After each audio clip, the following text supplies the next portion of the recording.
ఓం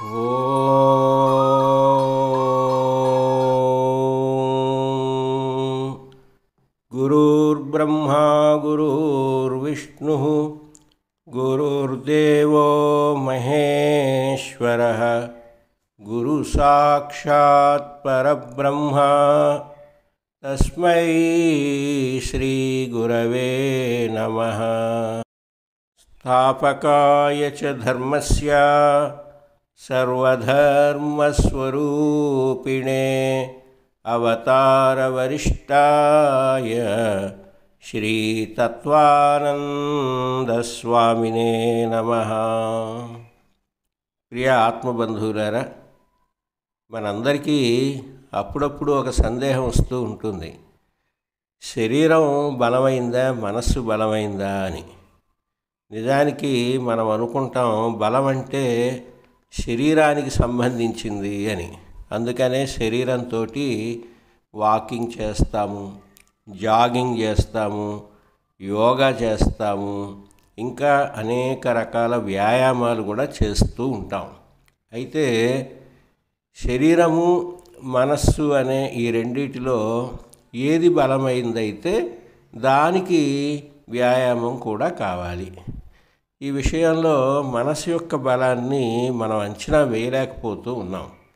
అందుకనే మనస్సుకు సంబంధించిన ఏ సాధనని చేయకుండా వదిలేస్తూ ఉన్నాం.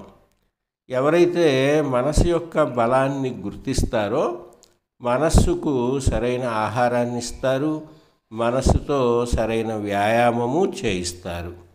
మనస్సుకు ఆహారం ఏమిటి, మనస్సుకు వ్యాయామం ఏమిటి అంటే మంచి ఆలోచనలే మనస్సుకు ఆహారం. అలాగే ప్రశాంతంగా ఉండగలిగే ప్రయత్నం చేయటమే మనస్సుకు వ్యాయామం. ఈ రెండు కూడా మనం తెలుసుకోకపోతే మన జీవితంలో అమూల్యమైనటువంటి సమయాన్ని, శక్తిని పోగొట్టుకున్నట్టే. అందువల్ల యోగాభ్యాసం అంటే ఎంత శారీరకమైన వ్యాయామమో అంత మానసికమైన వ్యాయామం కూడా. ఈ విషయం మనకు తెలియాలి అంటే ఒక చిన్న దృష్టాంతాన్ని అర్థం చేసుకోవాలి. మన నోటి లోపల దంతాలు, పళ్ళు ఉంటాయి, నాలుక ఉంటుంది. ఆ రెండిటికి ఒకసారి ఘర్షణ ఏర్పడింది. ఏమిటి అంటే పళ్ళు అన్నయ్య నాలుకతో నీవు చాలా మృదువుగా ఉంటావు, నీకేం చేత కాదు, మేము బలంగా ఉంటాం, దృఢంగా ఉంటాం, ఆహారాన్ని నమిలి మనిషికి కావలసిన శక్తిని కూడా మేమే అందిస్తూ ఉంటాం, కాబట్టి మేమే గొప్పవాళ్ళం అంటూ పళ్ళు నాలుకని అవహేళన చేశాయి. అయితే నాలుక మౌనంగా ఉండిపోయింది, కానీ సందర్భం కోసం ఎదురు చూస్తూ ఉంది. ఆ మనిషి ఒక బలమైన పైల్వాన్తో మాట్లాడుతూ ఉన్నప్పుడు నాలుక పైల్వాన్ని అడ్డగొలిగా తిట్టేసింది. దాంతో అతను ఆ వ్యక్తి యొక్క మూతి మీద బలంగా ఒక గుద్దు గుద్దాడు. దాంతో అతని పళ్ళు రాలిపోయాయి. అప్పుడు పళ్ళకి అర్థమైంది మనకంటే కూడా నాలుక బలమైంది అని. అందుకని శరీరం దృఢంగా ఉండాలి, ఆరోగ్యంగా ఉండాలి. శరీరం దృఢంగా ఉండాలి, ఆరోగ్యంగా ఉండాలి అంటే మనస్సు కూడా శాంతంగా ఉండాలి.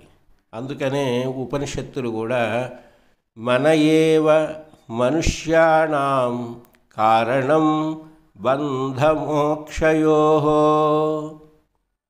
మన బాధకి కానీ ఆనందానికి కానీ మన మనస్సే కారణం అని తెలియచెప్పాయి.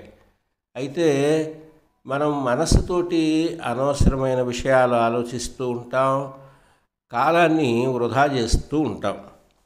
మరి ఎలా జీవించాలి, ఎలా జీవించకూడదో ధర్మశాస్త్రాలు, గురువులు, పెద్దలు మనకి ఎప్పుడూ చెబుతూనే ఉంటారు. అయితే అన్నీ తెలుసు అని అనుకునే మనకి కొన్ని విషయాలు తెలిసినా ఆచరించటం లేదు అన్న సంగతిని మర్చిపోతూ ఉంటాం. అందుకనే మహాభారతంలో దుర్యోధనుడి యొక్క మాటలని ఒకసారి మనం స్మరిస్తే అన్నీ తెలిసినా ఎన్ని తెలిసినా ఆచరించడం అనేది చాలా ముఖ్యం అనే మాట అర్థమవుతూ ఉంటుంది. దుర్యోధనుడు ఏమంటాడంటే, జానామి ధర్మం నచమే ప్రవృత్తి, జానామి అధర్మం నచమే నివృత్తి, కేనామి దేవేన హృది స్థితేన యథా వియుక్తోస్తి తథా కరోమి.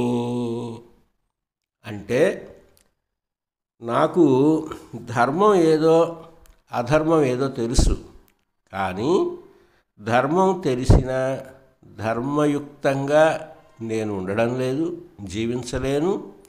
అధర్మం ఇది అని తెలిసిన అధర్మాన్ని ఆచరించకుండా ఉండలేను. అందువల్ల తెలిసి ఉండడం వేరు, ఆచరించడం వేరు అని దుర్యోధనుడు అంటాడు. ఈ దుర్యోధనుడి యొక్క మనస్థితి మనలో చాలామందికి ఉంటుంది. చాలా విషయాలు మనకు తెలుసు, ఎంతో విద్యావంతులం, నిరంతరం జీవిత సంఘర్షణలో ఉంటూ ఉంటాం. ఇది మంచి, ఇది చెడు, ఇలా చేయకూడదు, ఇలా చెయ్యాలి అని తెలుసు. కానీ దాన్ని ఆచరించడానికి కావలసిన ప్రేరణని, ఆదర్శాన్ని మన ముందు ఉంచుకోకపోవడం వల్ల దాదాపుగా చాలా విషయాలు మనం ఆచరణలో పెట్టడం లేదు. అంచేత తెలుసుకోవాల్సిన పరమార్థం ఏమిటి అంటే, జ్ఞానాన్ని పొంది ఉండడం వేరు, జ్ఞానవంతుడిగా జీవించడం వేరు. యోగం యొక్క సిద్ధాంతం ప్రధానంగా అదే. ఎన్నో ఆహార సంబంధమైన విషయాలు, ఆధ్యాత్మిక విషయాలు, శరీర ఆరోగ్య సంబంధమైన విషయాలు ఇందులో ఉంటాయి. అయితే అభ్యాసం అనేది ఎంతో ముఖ్యం, ఆచరణ అనేది ఎంతో ముఖ్యం. అనుష్ఠానం లేకుండా బోధ ఉండకూడదు అని పూర్వీకులు చెప్తూ ఉండేవారు. కనుక యోగాభ్యాసం ద్వారా మన జీవితంలో ఒక మంచి ప్రేరణను పొంది ఆరోగ్యవంతమైన శరీరం, శాంతియుతమైన మనస్సు, వికాసవంతమైన ఆత్మ అనేటటువంటి వీటిని పొందుతూ ఉండాలి. మనకు అప్పుడప్పుడు ఒక వేదన కలుగుతూ ఉంటుంది. ఏమిటా వేదన అంటే, భగవంతుడు అందరికీ ఎన్నో ఇచ్చాడు, నాకేమి ఇవ్వలేదు, నన్ను ఎందుకు ఇలా పుట్టించాడు, ఈ రకంగా అనుకుంటూ ఉంటారు. కానీ కొంతమంది మనం వారిని గమనిస్తే వారు చాలా ఉన్న దాంట్లో ఆనందంగా జీవిస్తూ ఉంటారు. ఎంత ఆనందంగా జీవిస్తారు అంటే, ఒక చెట్టు చాలా ఆనందంగా జీవిస్తుందట. ఒక గురువుగారు తన శిష్యుని తీసుకొని ఒక నదిని దాటి ఆ నదీ తీరం గుండా నడిచి వెళుతూ ఉన్నారు. నడిచి వెళుతూ ఉంటే 2 చెట్లు అక్కడ కనపడ్డాయి. ఆ గురువుగారు అన్నారు, ఆ ఒక చెట్టు దగ్గర నిలబడి తథాస్తు అన్నారు. శిష్యులందరూ కూడా నవ్వుకున్నారు. ఏమిటి, చెట్టుని ఆశీర్వదిస్తున్నారు గురువుగారు తథాస్తు అని, ఆ చెట్టుకి ఏమైనా మాట ఉందా, లేదా కదలిక ఉందా, ఏముందని దానికి అలాగా కోరికలు ఏముంటాయని తథాస్తు అంటున్నారు అని ముసిముసి నవ్వులు నవ్వుకుంటున్నారు. అంటే శిష్యులు కూడా అప్పుడప్పుడు గురువుగారిని తేలిక చేసి ఆలోచన చేస్తూ ఉంటారు. ఎప్పుడు కూడా గురువు విషయంలో శిష్యులకు అనుమానం ఉండకూడదు, గురువు పట్ల పరిపూర్ణమైన విశ్వాసం ఉండాలి. అయితే ఆ గురువుగారు ఆ శిష్యుల యొక్క అంతరంగాన్ని గ్రహించి చెప్పారనమాట, నాయన ఈ చెట్టుకు నేను తథాస్తు అని ఎందుకన్నాను అంటే, ఈ చెట్టుకు ఒక కోరిక ఉంది, తన కోరికను ప్రక్కన ఉన్న చెట్టుతో చెప్తోంది. ఏమని చెప్తోంది అంటే, నాకు చక్రవర్తి కావాలి అని తన కోరికను ప్రక్కన ఉన్న చెట్టుతో చెప్తోంది అని అన్నారు. అంటే అందరూ మరలా నవ్వడం మొదలుపెట్టారు, చెట్టెక్కడా చక్రవర్తి ఎక్కడా అని. అయితే అలా కాలం గడిచాక, అది త్రేతాయుగ కాలం, శ్రీరామచంద్రుల వారు అరణ్యవాసానికి వెళుతూ ఉంటే భరతుడు రాములు వారిని మీరే సింహాసనం మీద ఉండాలి, మీరు వెడితే నేను ఆ సింహాసనం మీద కూర్చోలేను అని కోరుతూ శ్రీరాముని యొక్క పాదుకలకు పట్టాభిషేకం చేయాలి అనుకున్నారు. మరి పాదుకలు కావాలి. పాదుకలు ఎక్కడి నుంచి వస్తాయి అంటే చెట్టు నుండి వస్తాయి. కాబట్టి ఏదైనా ఒక మంచి శ్రేష్టమైనటువంటి చెట్టుని చూసి ఆ చెట్టు యొక్క చెక్కతో పాదుకలు చేయాలి అని సంకల్పించి వడ్రంగి పరిశీలన చేస్తే ఈ గురువు శిష్యులు ఎక్కడైతే ఏ చెట్టు సంభాషణ అయితే విన్నారో ఆ చెట్టు ఎంపిక చేయబడింది. ఎంపిక చేయబడి ఆ చెట్టు యొక్క చెక్కను పాదుకలుగా తయారు చేసి ఆ పాదుకలకు పట్టాభిషేకం చేశారు. అంటే చూడండి, చెట్టు ఏమైంది, ఇప్పుడు చక్రవర్తి అయింది. అంచేత చెట్టే చక్రవర్తి అయినప్పుడు మనిషి భగవత్ సృష్టిలో చాలా విశేషమైనటువంటి వాడు. ఇలాంటి మనిషి యొక్క జీవితం ఎప్పుడూ కూడా వృధా కాదు. మనిషి లోపల భగవంతుడు విశేషమైనటువంటి లక్షణాలను పెట్టాడు. ఈ సృష్టిలో మానవ భాషకున్నంత వైవిధ్యం ఏ ప్రాణికి లేదు. గతాన్ని గుర్తుపెట్టుకోగలిగి భవిష్యత్తును ఊహించగలిగి మాట్లాడగలిగే శక్తి ఒక మానవ భాషకే ఉంటుంది, మానవుడికే ఉంటుంది. కనుక ఇవన్నీ గమనిస్తే మనిషి ఎప్పుడూ తన జీవితకాలంలో ఏ విషయంలోనూ నిరుత్సాహానికి గురి కావలసిన పని లేదు. మనిషి ఆరోగ్యం బాగలేకపోయినా తన ప్రయత్నంతో ఆరోగ్యాన్ని కుదుటపరుచుకోగలుగుతాడు. ఆర్థిక ఇబ్బందులు వచ్చినా వాటన్నిటినీ అధిగమించగలిగేటటువంటి సామర్థ్యం మనిషికి ఉంటుంది, భగవంతుడు కల్పిస్తాడు. అలాగే కుటుంబ కలహాలు వచ్చినా ఆ కలహాలను సరళీకృతం చేసుకోగలిగేటటువంటి శక్తి, అవకాశం భగవంతుడు ఇస్తాడు. కాబట్టి మనం ఎప్పుడూ కూడా నిరుత్సాహానికి గురి కాకూడదు. మనిషి యొక్క మనస్సు ఎప్పుడూ సకారాత్మకంగా ఆలోచన చేయగలగాలి. అలా గనక చేస్తే అప్పుడు శాంతియుతమైనటువంటి జీవితాన్ని మనిషి గడపగలుగుతాడు. అయితే ఇలాంటి శాంత స్థితి మనిషికి కలగాలి అంటే ఏ ప్రయత్నం చేయకుండా మాత్రం రాదు. అందుకనే మనిషికి ఉన్నటువంటి మహత్తరమైన అవకాశం ఏమిటి అంటే ప్రయత్నం చేసేటటువంటి అవకాశం.